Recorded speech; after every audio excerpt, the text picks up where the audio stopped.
Welcome to the Millennial Life Coaches podcast. At MLC, our mission is simple: add value to help you take on massive action towards your life goals. Here, we feature amazing coaches from all over the world, share compelling stories, and discuss proven practices to help keep your energy high and in the flow.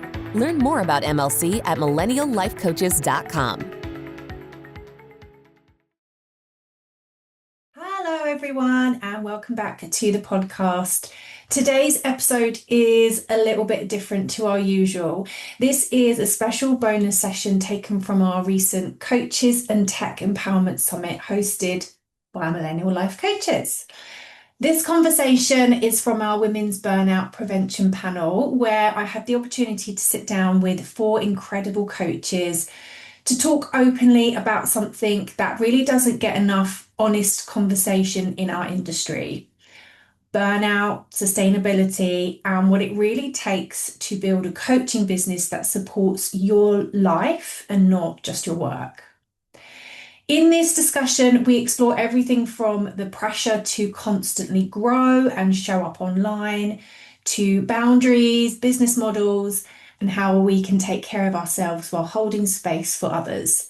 If you're a coach or building any kind of purpose-led business, I think you'll find a lot in here that resonates. And if you enjoy this conversation, you can watch the replays from the summit all 3 days if you like, or join MLC as a member and take part in our next summit event.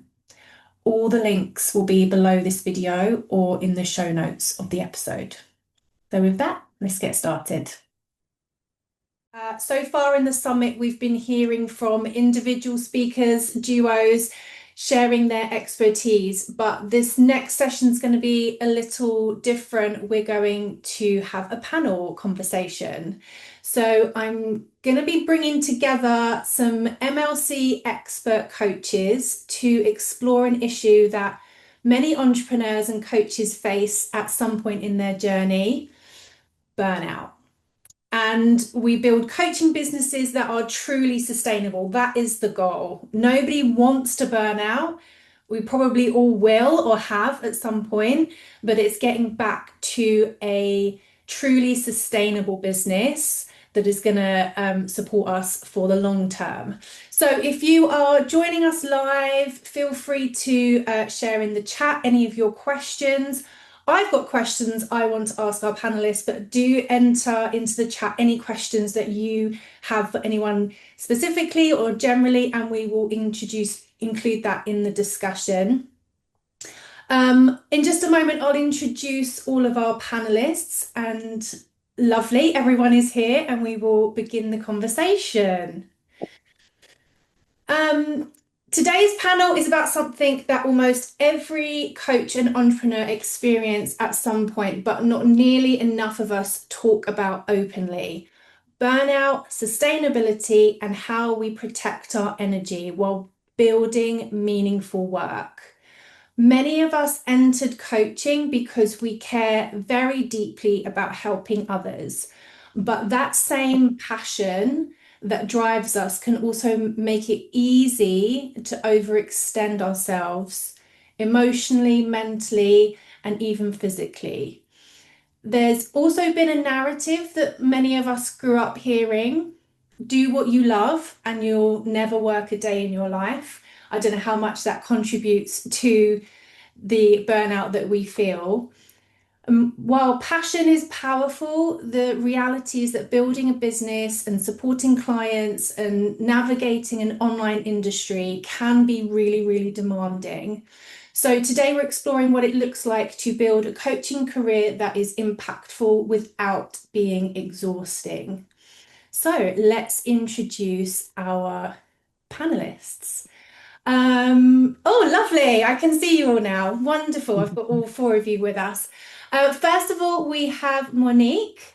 Monique is a holistic transformation coach, give us a wave, who works with her clients in the free spirit yogi community to help them uncover their own inner strength, peace, and radiant self. Wonderful. Thank you so much for joining us. Thank you. Next up, we have Sabrina. Sabrina is an identity and embodiment coach for creative, high achieving women. She helps women who are externally accomplished but internally unsettled. I love that framing. And she supports them to find their way back to themselves. So I'm really, really pleased that Sabrina could join us today as well. Next up, we have Vanessa. Vanessa is a coach and facilitator whose work focuses on building sustainable rhythms that support the many roles a woman holds through cycle awareness, movement, and body-led practices. So very pleased Kidding. to have Vanessa with us today. Hi, sorry, I just lost power, but we got back on. Oh, so pleased to have you, even if you're going to drop out a little bit. Hopefully you can stay with us for And this just like discussion. reset. Yes.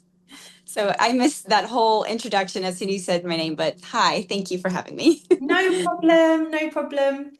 And finally, we have Jennifer. Jennifer is a mindset and confident coach for 9 to 5 women, helping them discover their highest potential so they can unlock their true passions that allow them to live the life they want to. So we've got a fantastic mix of experts here to join us for this really cool and that's open and honest discussion. So thank you so much for joining us.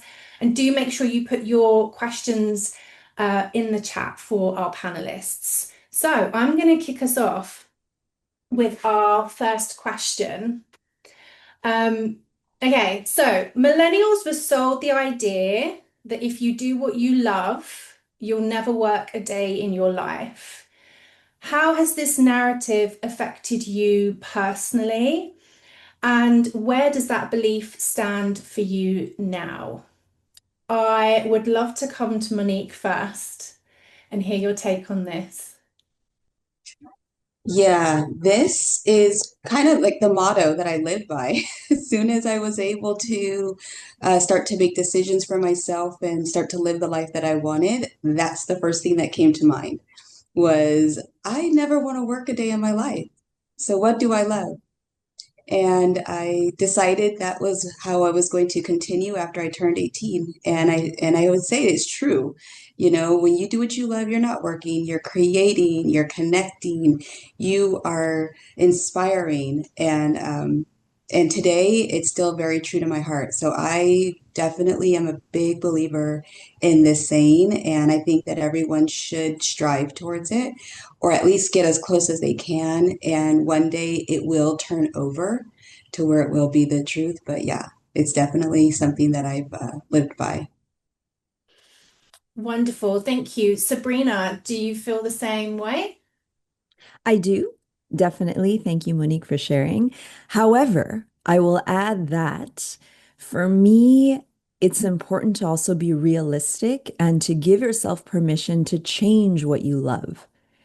So I was in a career for a long time that I loved, and then all of a sudden I didn't love it anymore. And I thought there was something wrong with me. And that contributed to my burnout because there was so much resistance. So I want to add that it's okay to evolve. It's okay to question. It's okay to change your mind on what you love. You're not locked in for something for life. And with that, it's being able to just do what you enjoy and see what you enjoy. And maybe that as well can evolve and change along the way. So that's an important little shift that I wanted to add. Wonderful. Thank you. Vanessa, do you also feel the same? Yes. So I do feel like when you get to that point of understanding of how you want to feel every single day, right? And you anchor into that. But I do feel like that also has been romanticized just a bit because even though when you love something, you give it everything you want, everything you have. And so when you do come from this mindset of I'm going to give it everything I do, you keep going. And sometimes we might lose that sense of self-trust of like when we can slow down, when we keep going. But I think giving yourself like a sustainability, a rhythm, a structure that helps you hold you, right? And like those things that matter to you, then you can definitely keep going, and like showing up every single day doesn't feel like work. Like right now, like I'm here in Georgia on spring break vacation with my family, and I got this opportunity, and I'm like, of course I do. Like I'm not stepping away and having to do this. Like I get to do this, and it's so fulfilling, and my family's outside, and like I'm here for an hour with you guys, and it's such a blessing to be, to be able to do this work. That's such a lovely phrase. I get to do this, not I have to do this. That's such a good distinction. And yeah, I really love that. Jennifer, can I come to you? What do you think? Yes. So I love this question because I was actually raised this way and it led into my career of being a school counselor. And I went to school, got my graduate degree, got what I thought would be my dream job, and it still is. I'm here. But I got to a point where I wanted to be fulfilled in something else. So I had everything, I still didn't feel fulfilled. And so that's how I got led into coaching and helping others with basically not tying your self-worth to your job, and also that you can pivot into other things. Like, I love a traditional 9 to 5. It gives me stability. To me, I love helping children, but I also have other passions, and I think that that's okay. And just trying to find a way where you don't have burnout. And I think coaching allows me not to have burnout because I can help others with my ideas. I think I would have more burnout if I was coaching children versus other adults, because that's what I deal with most of the day. But I love both, and that's what I try to teach, the women that I coach. Thank you. I think maybe I personally interpreted that phrase differently. I mean, for me to read it, and if you do what you love, you'll never work a day in your life. I'm hearing an assumption that I should hate work, and that's what I take from it. And I have found that when I am working and I'm enjoying it, that then I'm thinking something's wrong because I should be either hating it or feeling stressed or working hard. And when it's not, and when it's easy, and when I'm loving it, I'm like, maybe something is wrong here. That's how I've interpreted it. But yeah, that's just me being sold an idea that obviously doesn't work for everybody. Um, let's move on to talking about the coaching industry as a whole. The coaching industry often celebrates visibility and scaling and constant growth. Where do you think that messaging can unintentionally contribute to burnout for coaches? I feel like this is a big thing in the online coaching world. Sabrina, would you like to comment on this first? Sure. This is a big one for me too. Mm, As a high achieving, ambitious, driven person, which I think we all are if we're here and we're coaches, we've been sold the narrative that we need to do more. We always need to be doing, we always need to show up, we always need to push, force, hustle, the hustle culture, right? So I grew up in the hustle culture. That was the model that I had. And I feel like that was definitely what led to my burnout. And I catch myself slipping back sometimes, even now that I have all the tools and the additional knowledge, because of the you need to be on social media 24/7, or you need to be posting 5 times a day. Obviously an exaggeration, but the idea of always having to do more makes us feel like we're not enough. And at the base, that is a limiting belief that we already have. And so we're just feeding into that. And I feel like there's an opportunity to shift that, to really go and see how can I be doing what feels sustainable for me in terms of energy, and also protect myself by balancing just being. How can we embrace the slowing down, or what I like to call my slow mornings, coming from a 9 to 5, and all of a sudden I have these slow mornings. Like for me, that was a huge win.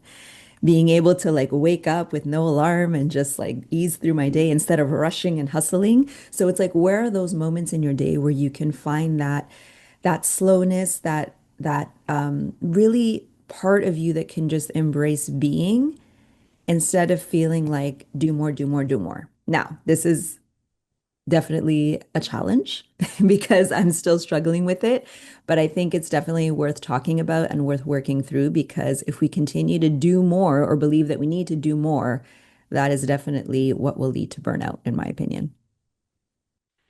Absolutely. And as you were speaking there, I just thought that you can always do more. You can always do more and always do more. But to highlight where your enough point is can be that crucial part of stopping yourself getting to burnout because there's always another thing you could be doing. There's millions of things you could be doing, but to get to a point where you've said, I've done enough or I'm doing enough, that can be that was just what popped into my head as you were speaking then.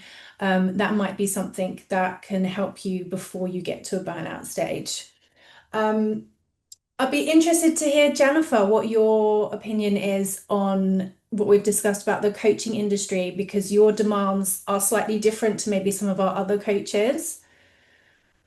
Yeah, I think we've all have been sold a dream in any way, shape, or form. And I think with coaches, it's just gotten so saturated with, you know, getting X amount of clients, making this amount a month, you get wrapped up into. And I think for me, because I already have a consistent stream of income, it was the battle of, okay, how do I make? Because the truth is, I'm not leaving my job. I actually enjoy what I do, but I also want to help others enjoy what they do as well, right? Like there's demands and everything. So I think for me, it was just finding like just something that was balancing with my life and with my actual coaching life. And finding that I don't have to overperform all the time because that leads to burnout as well. So just kind of finding, a system for me where I was just okay, I'm gonna post these times amount a week and I'm gonna post what I want because I think what a lot of coaches don't understand is I think authenticity really gets you further than thinking what people want to hear. I think that's, what it is. I think clients sign on because they see value in you and not so much in like how many systems you have, if you wrote a book or whatever. It's just what you give them and what they're going to take from them. Because how many times have we all as coaches signed on with other coaches, have given money, have done the systems, we still don't carry it, right? So it's also, you get what I'm saying? So I think just finding and realizing that not everything has to work for you. Just because it's worked for somebody else, it doesn't mean it has to work for you. You have to find what you find value in. And so that's kind of where I was. I just needed to find time to do everything and to create and also create like a fundamental like structure. Like where were my own pillars so that if I didn't post for 2 weeks, I can come back and still get the same thing from my audience. So I think that's just what it is. I think we've all been sold a dream in anything that we've done. If it's not coaching, it's motherhood, it's, being the perfect daughter, being the perfect wife. We've all been sold a dream. It's just figuring out bits and pieces and making it good for yourself. Yeah, I totally agree. Vanessa, I'd love to hear your thoughts on this.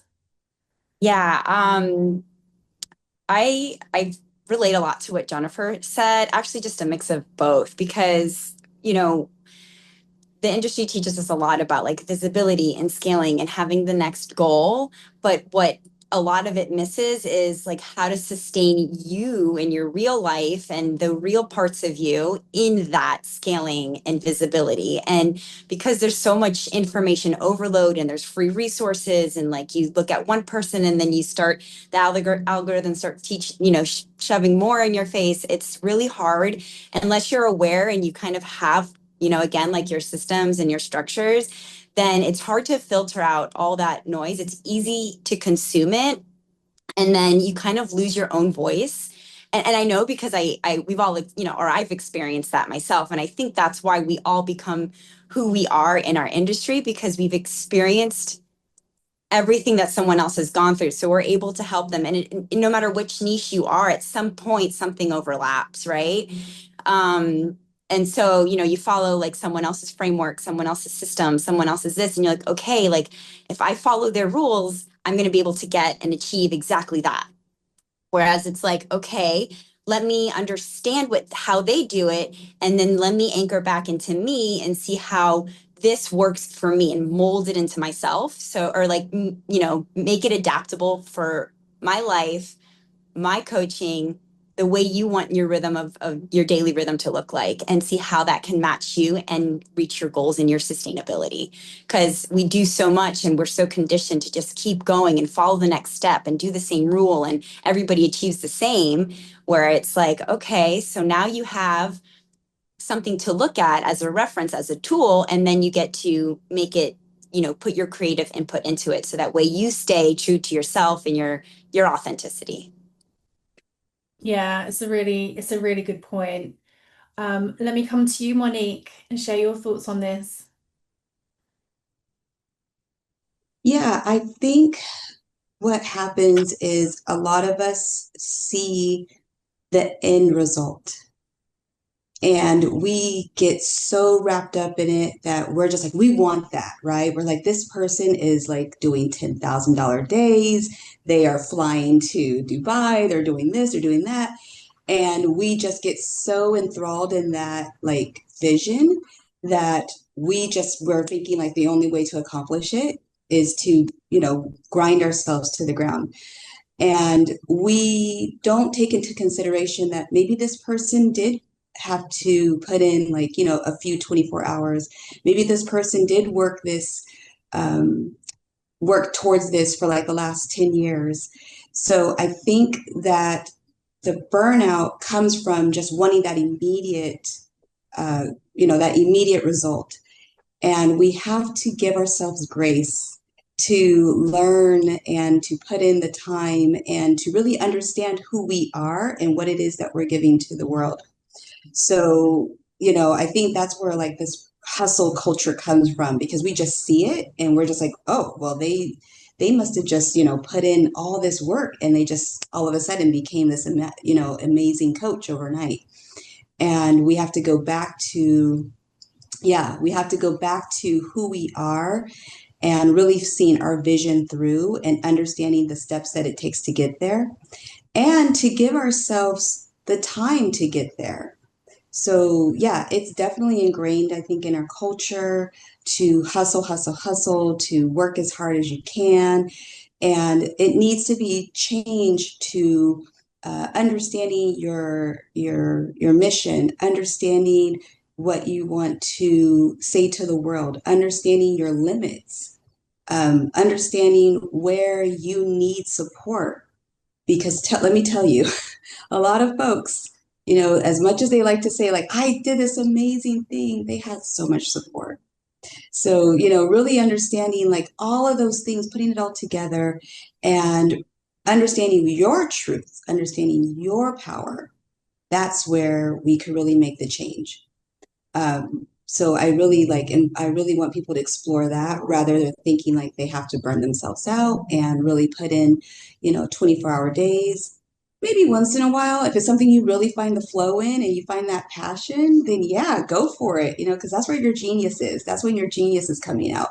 But for other things, go ahead and explore like how you can get that support and how you can deliver the best that there is to deliver without feeling frazzled at the end of the day. Mm-hmm. So yeah, that's my take on it. And I guess there'll be different spaces that are working at different speeds. So, if you're going to spend a lot of your time on social media, you're going to have a big presence on there. It moves very, very fast. You need to be visible, you need to be posting stuff. There's a lot you need to put out there. But if you're going to spend time in spaces like this, for example, or, a coaching community, a networking group, a small group, it's going to be a much slower pace. And you won't need to do as much to, connect with someone or whatever the goal is. So maybe some of it is about choosing intentional spaces to be in that are going to, not lead to burnout. They're going to be the opposite of that, essentially. Yeah, that comes back to the idea of really understanding what your mission is and what it is that you are trying to communicate with your community. So yeah, definitely finding your space. Yeah. Mhm. Wonderful. I want us to look back now and I want us to think on our own experience. And I would love for each of you, if you can remember, to look back and share what you think your first boundary was that you genuinely set and protected and it worked. Maybe it wasn't that long ago, but it would be lovely to share some examples of the boundaries that you set that have helped you to protect your energy. Sabrina, I'd love to come to you first if you've got an example for us. Sure. For me, it was learning how to say no without feeling guilty as a recovering people pleaser. Anyone else? I'm sure a few of us are here. Recovering people pleasers. Yep, yep. So also feeding into the idea that I need to do more. I need to show up. I need to be there for everybody. I need to give all the time, which as coaches we do. And we love giving, but we do need to protect our energy. And I noticed that when again, even in doing something I love, I was over giving and I was finding myself depleted of my own energy. So that balance was so important. And it was saying no to things that I enjoy doing, but just listening to my body and saying, okay, right now, do I have the energy to go and be out with friends? Do I have the energy to take another coaching client, to teach another class? Absolutely. It's all boundaries. It's how can I honor and protect my energy in what I have right now. And there were even some moments where like I would make plans for the future and then I would ask, what does future Sabrina want to do? Because she doesn't know yet. So I make plans, but then I warn my friends or family members, like, let's check in the day of because I might have a busy day of coaching and I might need to like resource my own energy. But sometimes it's also being open to being in that environment with other people and letting them give you that energy back and charge your battery. So I think the bottom line is knowing what works for you, knowing what your boundaries are energetically, socially, and what recharges your battery. And then learning to say no without feeling guilty, because at the end of the day, you need to protect yourself. Absolutely. Let's come to Jennifer. Have you got an example for us? Tell us about a boundary you've got. For me, it was just my time management and feeling like I didn't have to do everything all at once or feeling like I was going to be out of time of doing things. So whether that was saying no or um, even saying no to taking on to a client, to me, the money just didn't equal. Like if I just wasn't feeling someone, then I wasn't feeling them. Or just at work, saying no to certain tasks that didn't involve me, because I also have to practice what I preach. So, but the time management piece was huge because not only was I working all day, I was also taking out time to then know the business. Sorry. And that was hard because in the beginning I wanted to do everything. So just kind of figuring out what spoke to me most. That must be something that everyone can resonate with, that you're excited to do lots of things. You want to say yes to all these things. But there is so many, there's so many hours in the day, there's so much energy we can give. We can do lots of things, but maybe not all at the same time. Yeah. Vanessa, can you share an example with us of your boundary? Yeah. And I guess it wasn't like this moment of like exhaustion, like, oh my God, but it was definitely a moment of like, I'm not really living the life I wanted to live when I imagined or when I envisioned myself entering this space and entering this work. And, it took a while to finally realize it's like I'm achieving success, but there are other parts of me that fill me up. Like I enjoy moving my body super creatively. I do it in alignment with my cycle. So every time it looks different. And so, and just getting radically honest with myself on how I actually wanted my life to look and how I actually wanted to be living it every single day. And I wouldn't say I'm a type A, like everything is planned out for me. So when I leaned into like time blocking and making it flexible time blocking, it's kind of how I go into it, and really prioritizing the things that fill my cup energetically, emotionally, mentally, doing those things first, and then being able to show up for everything else. So like my workday doesn't start until 10:30, 11 a.m. because I make sure that I'm super present for my children in the morning, getting them fed, getting them to school, not like worrying about the million of emails or coaching the clients. And then coming home, anchoring into myself, and then showing up, and then being able to be more efficient that way, because now I'm 100% here, 100% here, 100% here, and not fragmented in different places. And so that alone, like, protected my energy, protected my mental clarity, and protected the way I intentionally wanted to be living my life, right? And seeing your goals so you can continue to have higher standards for yourself. I'm nodding along because that scattered calendar of a million things was me once upon a time, and I'd like to think it's a little less scattered these days. And it's always a work in progress, right? Yeah.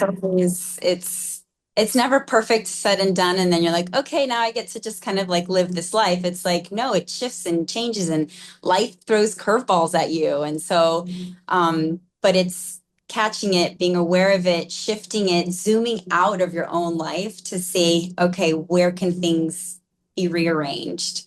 And I think that's been another like game changer for me in all of that. Mm-hmm. And Monique, I can see you've got a friend with you as well today. Is that your cat that's joined us for the panel also? Yes, this is the famous Pierre. He loves to be in the camera. Anytime I'm filming or anything, he loves to jump in and let everybody know he's here. But yes, I would say boundaries is one of the biggest things, or maybe for people pleasers, for a lot of people who are trying to change their life. I think boundaries is probably one of the biggest things that we touch on, because we don't really think about how much it affects us. When we think we're giving, we think that we're supporting, we think that we are, making things better for someone else. We don't realize like how much that's taking away from our cup, how much energy we're leaking, how much love we're losing for ourselves, how much respect we're losing for ourselves. So I think it's a really big one. And it was something that I had to learn, because I was that person that was giving and just, wanting to make sure everybody was okay. But at the end of the day, it was really just depleting me, because I thought this was something that people would be happy to receive. And they just took it, right? They would just take, take, take. And you wonder why you're feeling like a little empty. You're wondering why you're a little slower. You're wondering why it's harder to do things. It's because you're not giving to yourself as much as you should. And yeah, it's something I preach really big in my classes as well, to help people understand, like, it's not being selfish, it's not being rude, it's protecting your energy so you can show up as your best self and stick within your, I'm sorry to have to say this, but you stick within your vortex. You stay where you're supposed to stay, and you're staying on your plane of happiness. And it's okay, because that's what everyone else is doing when you're giving them all of this energy, that you're not staying within your vortex. So I've learned that to be my best self, and for anyone to be their best self, that boundaries make a big part of who you are. Whether it's like, saying no to going out for drinks because you know that having that drink is going to mess up your whole week, and you already know that you want to have an amazing week. So why put yourself in a situation where you're going to mess up that week for yourself? Or just saying no to staying up late, saying no to an energetic drain. It's okay. Boundaries are meant to help you grow, to help you glow, and to help you be your best self. So I'd say the sooner that you start to put those boundaries up, that lighter and the happier you're going to be, and you're going to realize that at the end of the day is making your life better. Even though you're taking away from someone else's happiness, yours is what matters right now. And they're going to be okay. They're going to be okay no matter what. So boundaries are a big one. Yeah, I feel like you expect the other person to, or you're thinking the other person might be, distraught at the fact that you're saying no or that you're saying not right now. And I don't know, I've found the majority of the time they're absolutely cool with it. It's not that much of a big, like you've built it up to be a massive thing in your head that you can't attend this workshop or you can't go to this meeting or whatever. And they've gone, cool, okay. And you're the one that's built it up into some massive, big, important thing. But the more you say no, or I can't right now, or I'd love to be involved next time, it's like a muscle. You're like okay with it because the reaction is there's no reaction. Most people are totally cool with it if you're cool with it. Um, I would love to talk a little bit about your emotional spaces because the act of coaching, the art of coaching is incredibly emotional and holds a lot of emotional space. So, how do each of you personally release or process that energy after you've been coaching with someone on a coaching session? How do you then realign your energy or process that energy that you've shared that space with your client? Let me come to Sabrina first. Something that really helps me right after a session is washing my hands. I was given that information by an energetic coach, an energy healer. And it's the idea of just like whatever you may have absorbed, you're just kind of washing it clean, not holding on to it for yourself. Another one, and this is all very energetic and spiritual for those who can relate. Another one is envisioning that you have an opening behind your heart so that instead of having just your back being like a straight brick wall and things come in and nothing releases, you have that opening in the back. So whatever comes through your heart, because we're all very compassionate beings as coaches, we're empathetic.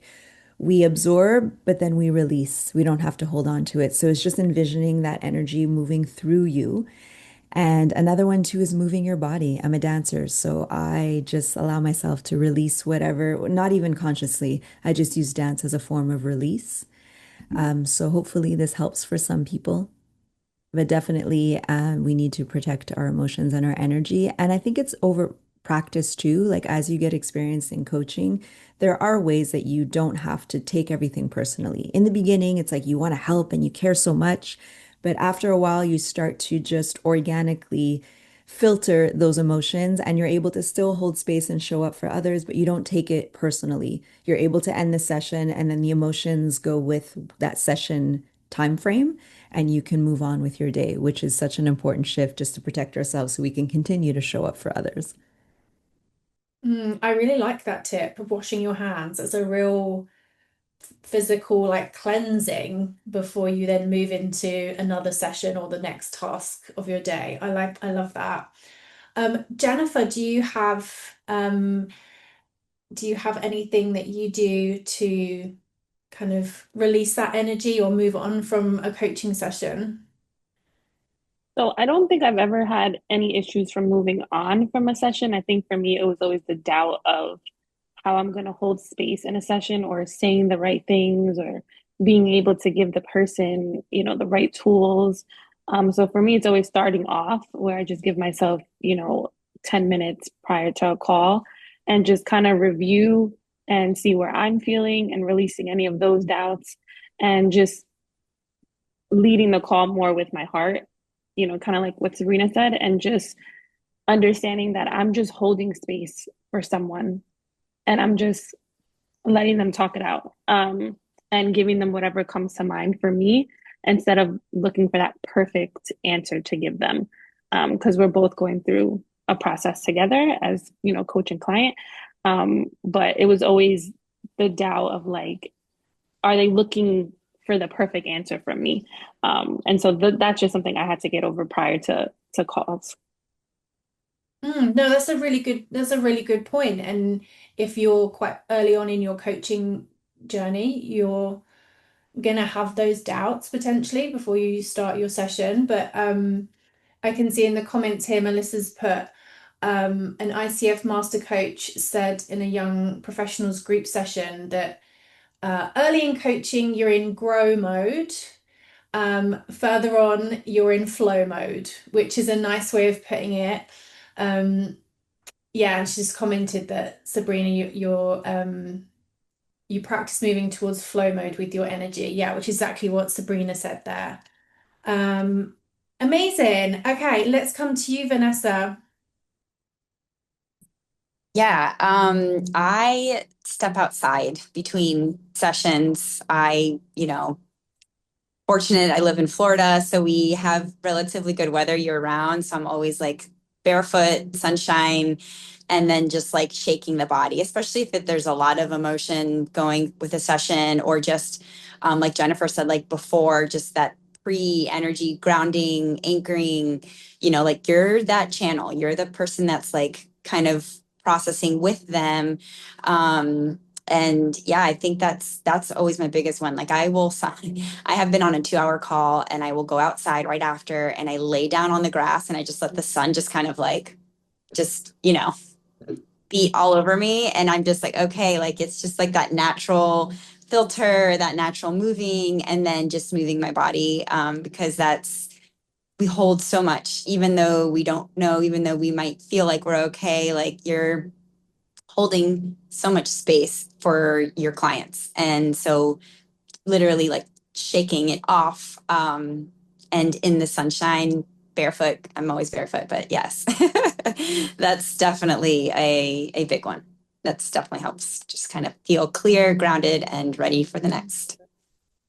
So we've had a couple of physical examples of, physically cleansing and resetting your energy. Monique, I feel like this is your area of expertise. Well, I love how everyone cleanse their energy. Like these are beautiful practices. I love it. And I honestly, I would tap onto all of those.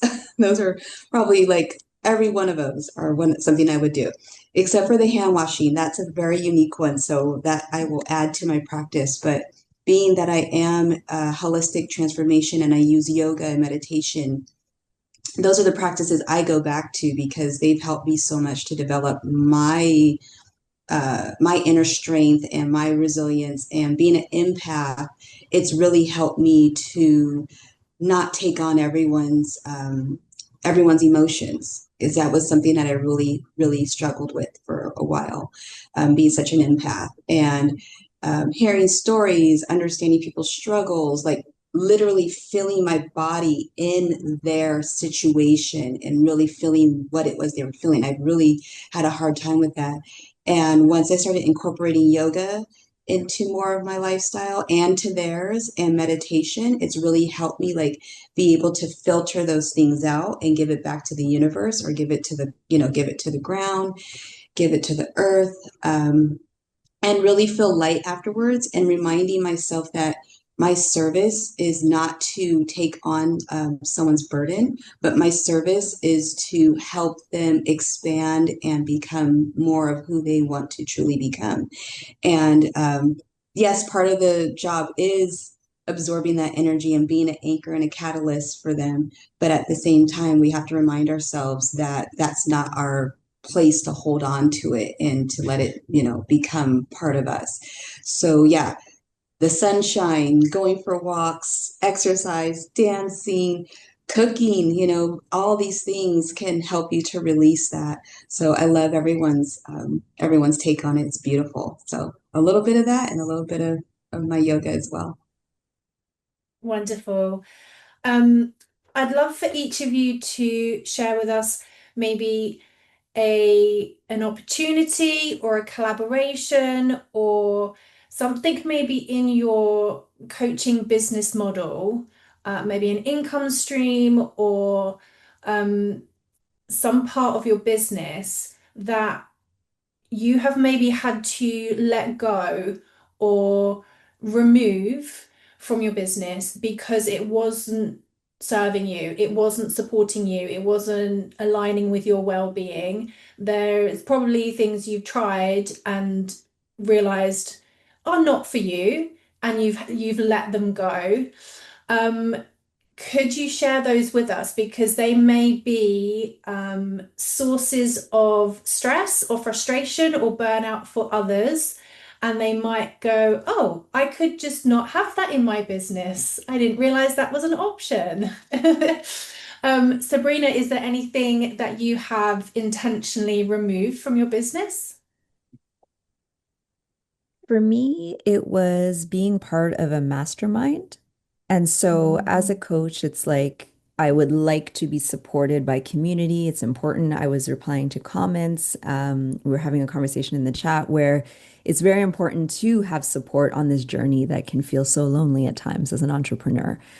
But I think it's important to also know which rooms you want to be in terms of which will contribute, which will help you, and which are draining. Same is true in life with people with energy.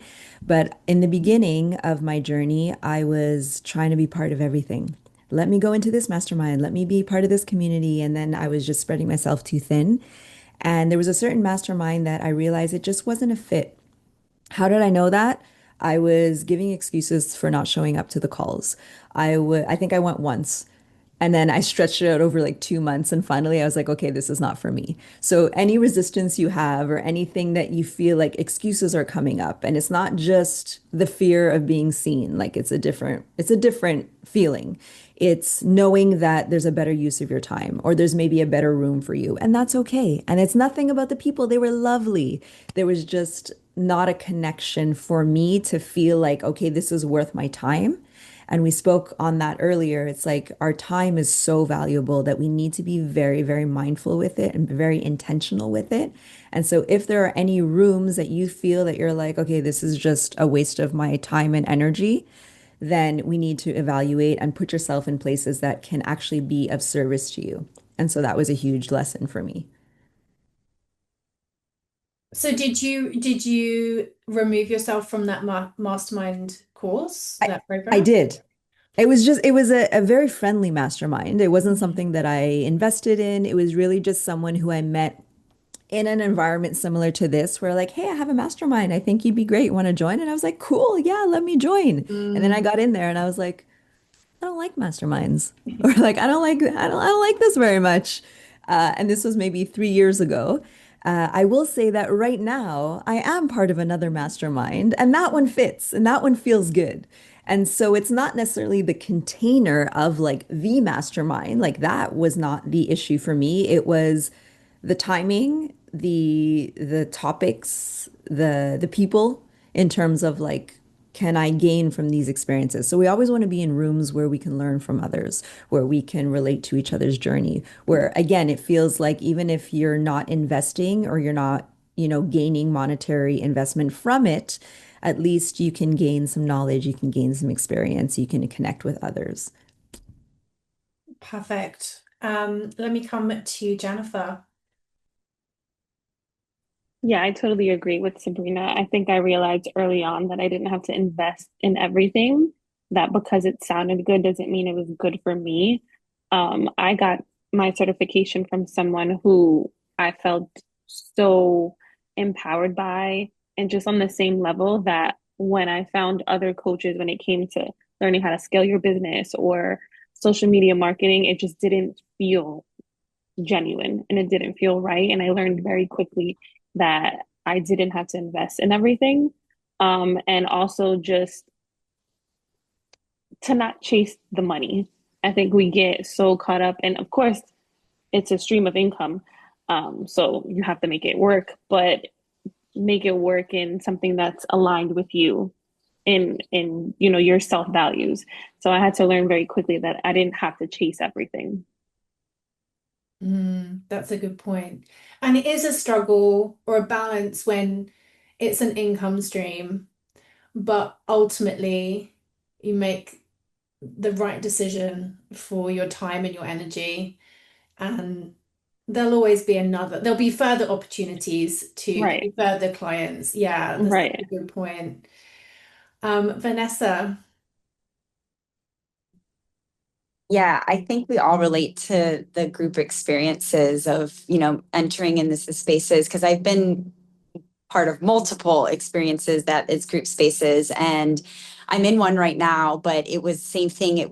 I was more discerning of like where I was putting myself, not just the shiny objects where it's like, okay, this looks really exciting and cool and activating and energizing, which is really amazing. But then it can also be draining if like the facilitator of this space isn't also valuing the way you want to live your life. It works for them and it works for other people in their space.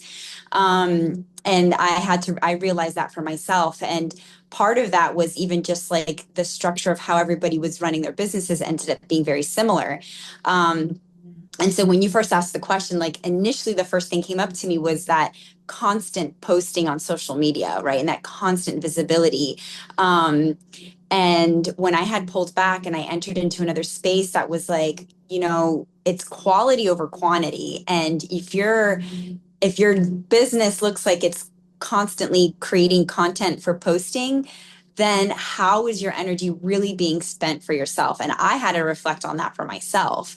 And so I went like 2 months without nearly posting anything. And then when I started to slowly bring myself back, it felt so liberating. And when I was creating things, it was more potent. It was more qualitative than quantity. And that was a big shift. And again, it's going to be different in every room because there are people who thrive on that's part of their personality, their makeup, their energy, and it doesn't deplete them, it energizes them.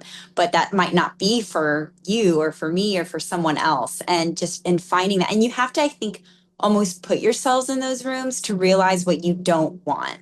Because you got to experience some things, and there is going to be some resistance. And to notice, like Sabrina has said, there's a different kind of resistance of like, hey, this is a resistance of not wanting to because there's a little bit of fear. And sometimes you have to push past that comfort zone to like, resilience. But then there's resistance because it's true energetics and your body's just like, it's because it doesn't go for us. Like, so I think there's definitely experience to be said to realize what is in alignment and for you and what's not.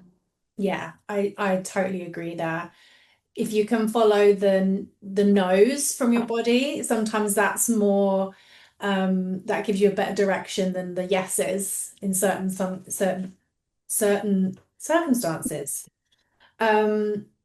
Monique, let's come to you then for that question. Yes, absolutely. I believe that there's so many opportunities out there. There's so many things that can really resonate with you. Like, it's okay. Give it a try. If you're not energetically connected with it, then drop it. Because your thing is out there. And it's up to you to discover it and to find what really makes you flow. Again, I'll go back to that flow state comment that I made earlier. When you dive into something and hours go by and you're like, oh, wait, I did all of this and didn't feel like strained. I didn't feel tired. I didn't feel like forced.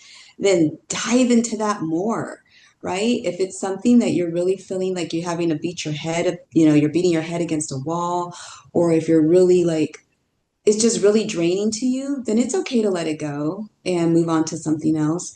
I've moved on so many times, and that's the beauty of being a coach, of being an entrepreneur, is being able to be in your flow state, be in your happiness, be in your creativity. And I started off as a business coach, which I really, really loved. And I hit a wall with it somewhere. Something about it just was, there wasn't a connection for it with it for me anymore. And I went into more of transformation coaching and into this yoga and meditation space. And let me tell you, I have never felt more connected and more in line with purpose than I did before. The business coaching was great, but that's because it was a very mechanical thing that I had learned by starting my own business. So it wasn't me, it's operations, it's numbers, it's logistics, it's all these tactile things. But when I said, you know what? I'm more of a free spirit yogi. I'm more of a person who loves flow. I'm a person who loves to create. I'm a person who loves to see people grow and empower them to become who they envision. And when I tapped into that, that that's where it's supposed to be. So, it's okay. Drop it. Try something new. Learn what it is that lights you up and do more of that. And then just keep on going down the rabbit hole of understanding more of what it is that you really love. And don't be afraid. It's okay to let something go if it's really not connecting to you. So yeah, that's my 2 cents. Wonderful. Sabrina, did you have a last thought to add here on this discussion? Yes, thank you so much. It just came to me when I was listening to everyone's beautiful shares. What helped me in the beginning was a big piece of advice. Stop chasing all the certifications. I got caught in, I need this certification and this one and this one, and I need to do more and I need to be more and I need to be more qualified. The only thing you need to do is start because you need the experience of coaching.